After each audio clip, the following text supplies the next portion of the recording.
This is the Louie T Network.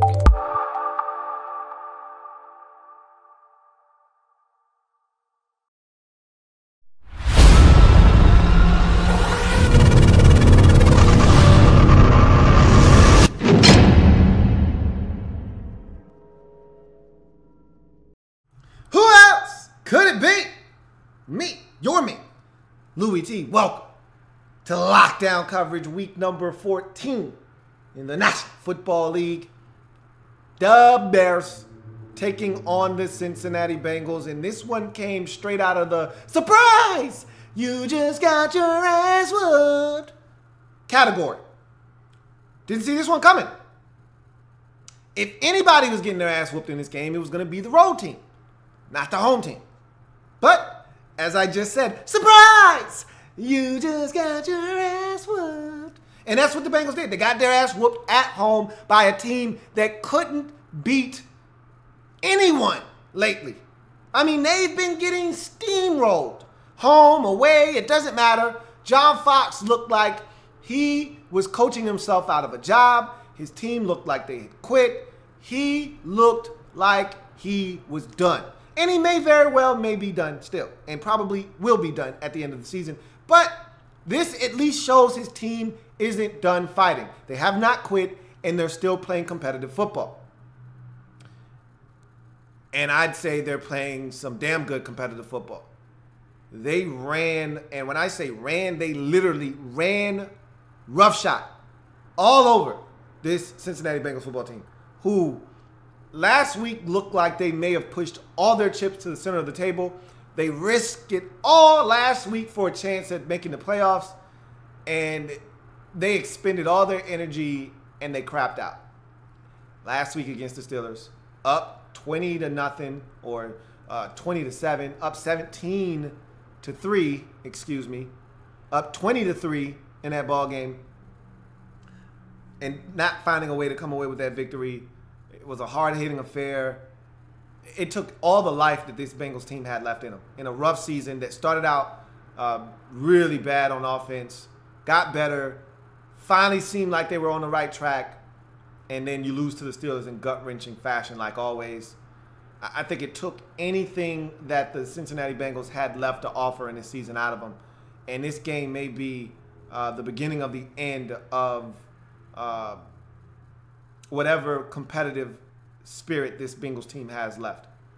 And Marvin Lewis is on his way out. And it can't end like this, though. Don't let the second longest tenured head coach in the league's tenure end like this. Don't do it.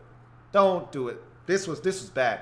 This might be as bad a loss I've seen Marvin Lewis take in his 13, what are we, in year 14 in Cincinnati? He's been there since 2003.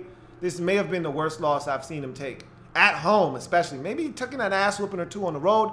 Never seen him take one on the chin like this at home. And there's some Bengals fans out there that may be able to correct me. And they may have gotten spanked even worse than this at home. But not to the Bears. Not to the likes of the Chicago Bears, who have a rookie quarterback and have been struggling to just score 10 most weeks, let alone beat somebody and score 33 in the process. Nah. This is it's a little disheartening. And the way it happened, the way they ran it, the way they just gutted this team looked like they quit. This was pathetic.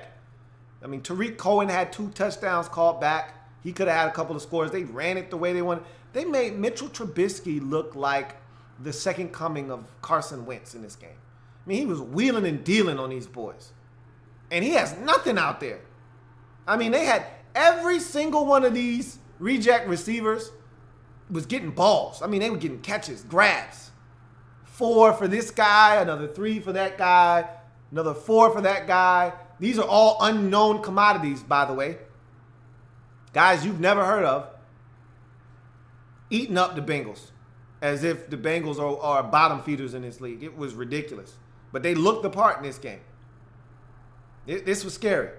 Good for the Bears. Damn it. Good for the Bears. Good for Mitchell Trubisky. Good for Jordan Howard, Tariq Cohen, and all the guys that are talented on that football team, especially on the offensive side, that's been struggling of late. Good for them to put up 33 for Jordan Howard to have a field day running the football all over this Bengals defense. Good for them. Mitchell Trubisky throwing the football all around the yard, looking sharp. Good for him. Because it's been rough for the offense of the Bears of late. It's good for them. Good for that Bears defense that's been much maligned. It's been given. You know who's playing some damn good football? I don't give a damn what the Bears do defensively. The guy that's balling every week, Kyle Fuller. Okay? That's a guy right there that looks like he's fully back from all of his injuries and back to the football that I saw in his rookie year that had me saying they got themselves one. They got themselves a football player. They got themselves one in Kyle Fuller. He's back. All the way back. Like cooked crack. He's playing some damn good ball. And you know who else is playing some damn good football? Eddie goddamn Jackson out of Alabama. He's making plays. Remember the Carolina game that you won? Eddie Jackson. Picking this game, forced fumble. Snap. AJ, give me them damn cookies. Yum, yum, eat them up. Yum, yum, eat. Give me them damn cookies, AJ. By the sidelines. Give me the damn cookies. You don't know what to do with them. I'm hungry. Bears wanted this game, the Bengals didn't. So they took it. It's a damn travesty. You're a Bengals fan. Look, you don't want your team to win, that's fine. I'm not cool with that. But if that's your prerogative, you want your team to lose, that's fine. You don't want your team to get their ass whooped at home, though. This was pathetic. To the Bears? To the Bears? Smile. You're on candid camera.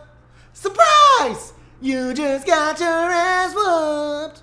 Let's get to the comments, man. Bears get the win 33-7, totally dominating the Cincinnati Bengals in every way imaginable en route to a 33-7 win, get their 4th win of the season. And good, a little bit of relief for John Fox for at least a week.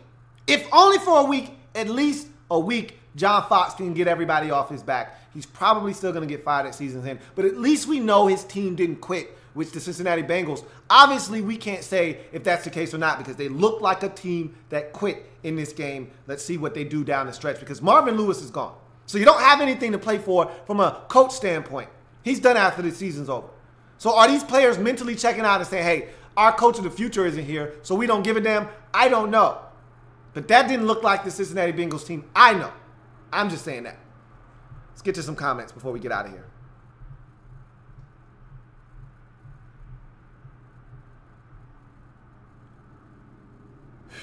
John Perez says, you should do a song and dance number for every team that gets their ass whooped by a bad team like this one. This was pathetic. Brandon Williams says, I'm not convinced that Marvin Lewis is going to get fired because Mike Brown, in my opinion, doesn't care about winning. They would have re-upped him. He's a lame duck coach. They didn't give him. Normally, when they plan on bringing Marvin back, even when everybody thinks he should be fired, they normally give him a 1-year extension. They didn't even give him that this offseason. He's done. This is it. I know a lot of people don't think that Mike Brown's going to actually pull the trigger. He's pulling the trigger this time because he doesn't even have to fire him, okay? This doesn't require him to fire. This just requires him to not re-sign him. His contract is up. So it's not like he's got to actually call Marvin into the office and say, hey, bruh, it's been a nice run, man. It's been over a decade, but you got to go. Pack your things, get out. He's just got to say, hey, Marvin, it's been a nice run, man, but we're deciding not to pick up your contract. You're free to do whatever you want to do, man. It's been a nice run. He just doesn't have to sign him to another contract. He's gone. He's done. John Perez says, even though the Bears are bad, it's good to see some of those no-namers get chances to play. They played well. Slip Ammo says the team pretty much admitted that they didn't try. It seemed like it. I mean, the score reflects that. But if you watch the game, like I know you did and I did, then the play on the field actually represents that. So it's not a surprise. You generally don't hear a team say that they quit. So I don't expect to hear that from anybody.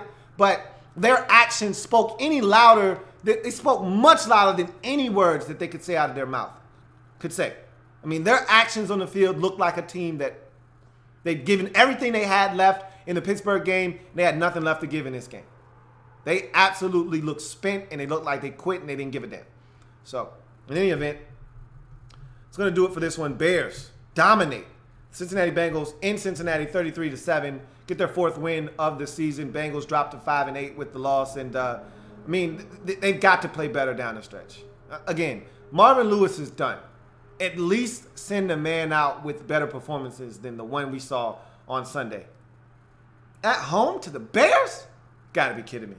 In any event, I'm your man, Louie T. Thank you for joining me on this program. I've got plenty more for you. Lockdown coverage. Don't go anywhere. Again, if you haven't already done so, subscribe to the Louie T Network for more great content in 2017 and beyond. We're changing the game one live feed at a time. Want you to help us do that by simply hitting that subscribe button and becoming a member of the Louie T Network. With that being said, much more lockdown coverage to come. Some actual competitive football games we can talk about. So don't go anywhere. I'll break them all down. We got more ass whoopings too. But there's more competitive football to discuss, so don't you go anywhere. I've got it all covered here on Lockdown Coverage. I'll see you in a second.